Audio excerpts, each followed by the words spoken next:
유튜브로 읽는 박정희 전기 9권 총 들고 건설하며 보람에 산다. 김대중을 의식하기 시작하다.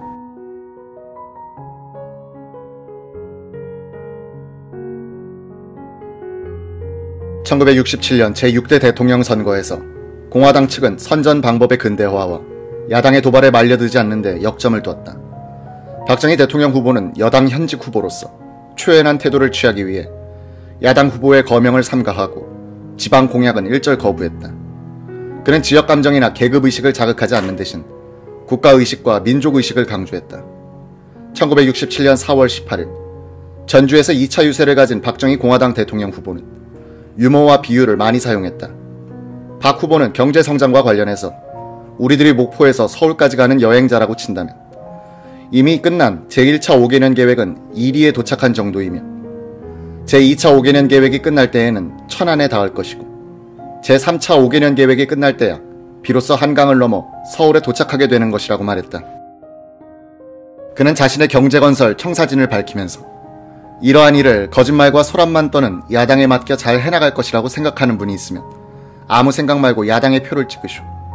그러나 박 대통령과 공화당만이 일을 잘할 수 있다고 생각한다면 나에게 표를 찍어주시오 라고 했다.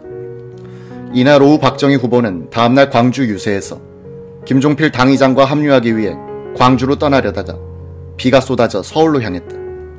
특별 기동차를 타고 상경하던 도중 박 후보는 대전, 전주 유세 성과를 분석하는 참모회의를 하면서 그 많은 청중들이 궂은 날씨에도 거의 자리를 뜨지 않고 진지하게 내 말을 들어주는 것을 보고 내가 이들을 위해서 앞으로 무엇을 해야 하느냐를 새삼 절감했다고 했다. 1967년 대통령 선거를 12일 앞둔 4월 21일 박정희 대통령은 과학기술처 개청식에 참석, 치사를 했다. 이날 김대중 신민당 대변인은 약 100억 원으로 예상되는 공화당 선거자금의 출처를 밝히라고 성명을 통해 요구했다.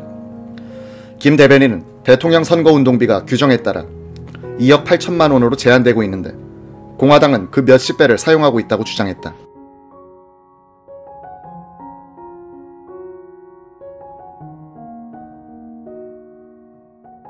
공화당 선거자금의 출처는 대재벌로부터의 성금, 대일 청구권 자금에 의한 물자 도입을 수의 계약으로 하여 자금을 염출하고 지불 보증의 반대급부로서 자금 헌납을 받고 5천만 달러나 되는 외자 대부에 따른 정치자금, 정부 건설공사의 지명 입찰에 따른 자금 염출, 월남 건설공사 알선 대가로의 자금 염출 등 권력을 배경으로 한 온갖 부정한 방법을 총동원하고 있는 것으로 알려지고 있다.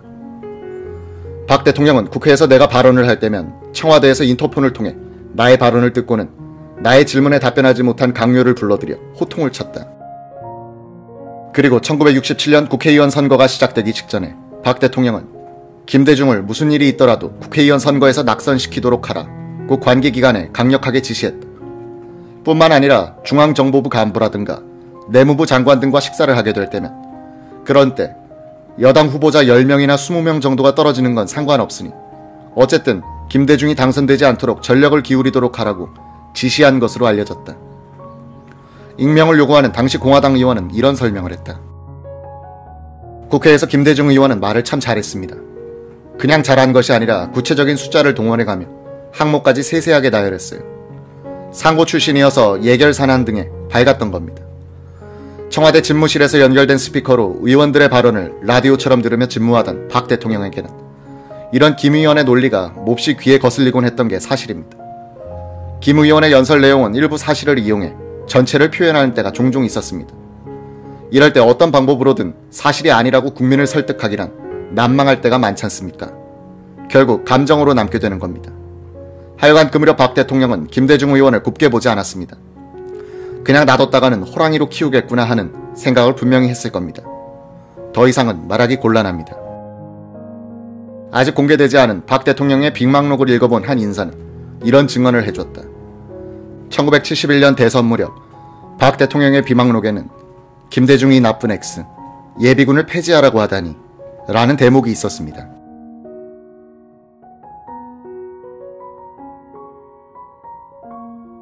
(1967년 4월 22일) 토요일 아침 박정희 후보와 후보반 일행은 특별 기동차를 타고 부산으로 향했다. 대통령 전용 기동열차는 총 2량으로 앞칸은 각하실과 수행원실로 나뉘어 있었고 뒷칸은 기자실로 되어 있었다. 이날 수행원실에는 박종규 청와대 경호실장, 이우락 비서실장, 길재호 사무총장, 김성곤 재정위원장 및 대통령 비서실에 근무하는 주관중 정무수석이 타고 있었다. 기동차가 서울을 출발하여 경기도로 들어서자 박 후보는 창밖을 한참 동안 내다보다가 올해는 보리 농사가 잘 되겠구먼 하며 미소를 지었다. 박 후보는 기자들을 불러 환담을 나누던 중 이날 서울 남산 야외음악당에서 있을 윤보선 후보의 연설과 관련해서 이런 말을 했다. 관계관들은 남산 야외음악당을 신민당 유세 장소로 허가해주는데 반대했는데 내가 허가해주라고 서울시장에게 지시했어. 김현옥 서울시장은 음악당 주변에 300만 원의 예산을 들여 나무를 심어놓았는데 나무가 상할 것이라고 울상을 짓더구먼. 박 후보는 야당이 유세 때마다 사전에 가두방송, 삐라살포 등으로 청중들을 동원하고 행진까지 벌이고 있는 사실을 들며 그 사람들 법을 너무 무시하더군 이라고 가볍게 말했다. 기차는 이날 오후 1시 30분에 부산 진역에 도착했다. 박 후보는 역장실에 들러 잠시 휴식한 뒤 오후 2시 정각에 초량역 광장에 승용차 편으로 도착했다. 유세장은 박 후보가 도착하기 1시간 전부터 인기 가수들의 노래를 방송하는 등 흥을 돋웠다. 언론사들은 부산 유세장에 모인 청중수를 약 23만 명으로 추산하고 있었다. 같은 시각 윤보선 후보 측 유세장인 서울 남산 야외음악당 주변은 오전부터 사람들로 뒤덮이다시피 했다. 언론사 추정 약 25만 명. 윤보선은 그의 회고록에서 사실 서울에서의 반응으로 보아 박 정권이 아무리 부정으로 선거를 치른다 해도 결코 내가 불리하리라고 생각하지 않았다 라고 쓰고 있다. 부산 유세장에서 가장 먼저 연단에 오른 김종필 의장은 박 후보를 지지해줄 것을 호소하고 내려왔다. 오후 2시 30분 검은색 싱글 차림에 검은 넥타이를 맨 박 후보는 연단에 올라 48분간 연설을 했다. 박 후보는 내가 보기에는 전 부산 시민이 다 나온 것 같은데 집 볼 사람이나 계십니까? 라며 농담을 하자 청중들이 박수로 화답했다. 이날 박 후보는 야당은 당장에 잘 살 수 있다는 말을 하면서 선심 공세를 하고 있다며 가볍게 비난하고 야당 주장대로 하자면 대전에 있는 조폐공사에서 돈을 마구 찍어내도 모자란다고 비꼬았다. 당시 조선일보는 부산과 서울 유세장에 중견 작가 최정희, 이호철을 보내 유세 참관기를 실었다. 부산 초량역 광장에서 박 후보의 유세를 참관한 작가 최정희는 청중들이 이런 대화를 옮겨 적었다. 내가 앉은 주변엔 할머니들이 많이 앉아 있었다. 할머니들은 박정희 후보가 왜 저리 살이 안 붙었느냐고 걱정이다. 면사무소에 한 자리만 차지해도 기림이 반들거리는데 저 높은 양반이 와 저럴꼬. 아따 모르는 소리 작작하소. 나란 일 생각만 하고 살만 짜들했쪄도 탈이 아닌겨. 비슷한 시각 서울 남산 야외음악당에 나온 작가 이호철은 울분이 지나친 호소라는 제목의 소감문을 썼다. 그는 공화당 유세 앞에서는 우리의 민주주의가 그럴 수 없이 밝은 모습을 지니고 있지만 여기 신민당 유세 앞에서는 우리의 민주주의가 잔뜩 그늘진 모습을 지닌다고 했다. 이 사람들에게 신민당은 무슨 얘기를 하였을까? 과연 귀가 번쩍 뜨일 무슨 얘기를 하였을까? 앞으로 정권을 잡으면 어쩌겠다는 소리를 분명히 안 들은 것도 아닌데 귀에 남은 것이 별로 없는 듯하다. 이것은 내 탓인가 신민당 탓인가? 그들은 한마디로 너무도 지나치게 울분에 사무쳐 있는 듯하다. 우리가 모를 그들대로의 사정이 있을 테지.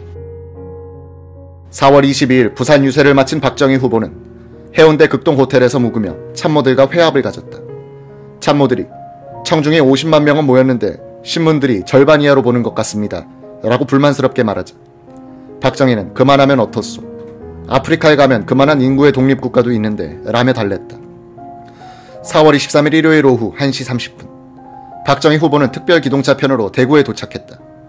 박 후보가 대구역에 내리자 역전에서 유세 장소인 수성천변에 이르기까지 시민들이 박수로 박 후보를 맞았다.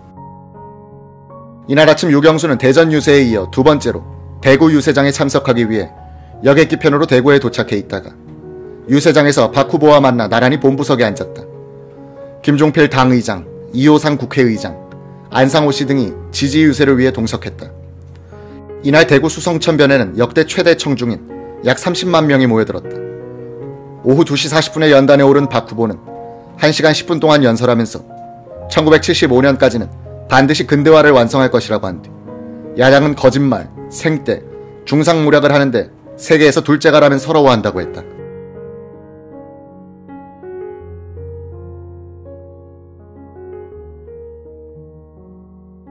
박 후보를 줄곧 수행했던 주관중 정무비서관의 회고. 박 대통령은 솔직 담백한 성품이어서 적당히 과장하거나 축소하여 말하는 법에 익숙하지 못했습니다. 선거란 과장과 축소가 따를 수밖에 없는 정치 광고전이다 보니 유세를 할수록 야당의 억지가 박 대통령의 심기를 자극하기 시작했습니다. 이런 판에 선거 유세가 종반에 이르자 박 대통령은 선거 자체의 회의적인 표정이 역력했습니다. 훗날 등장하는 삼선 개헌과 10월 유신의 배경에는 이런 심정도 작용했으리라 봅니다. 박 대통령의 야당에 대한 불신이 강화된 것도 선거를 통해서라고 봅니다. 가끔씩 박 대통령이 비서관실에 와서 한마디 툭 뱉는 말 중에 법대로 하면 독재가 아니다. 개헌도 무엇도 법대로 하면 민주주의다. 사상, 이념보다 법이 중요하다. 선거도 법에 있으니까 해보는 것이다. 라는 말도 이런 배경에서 나온 것일 겁니다.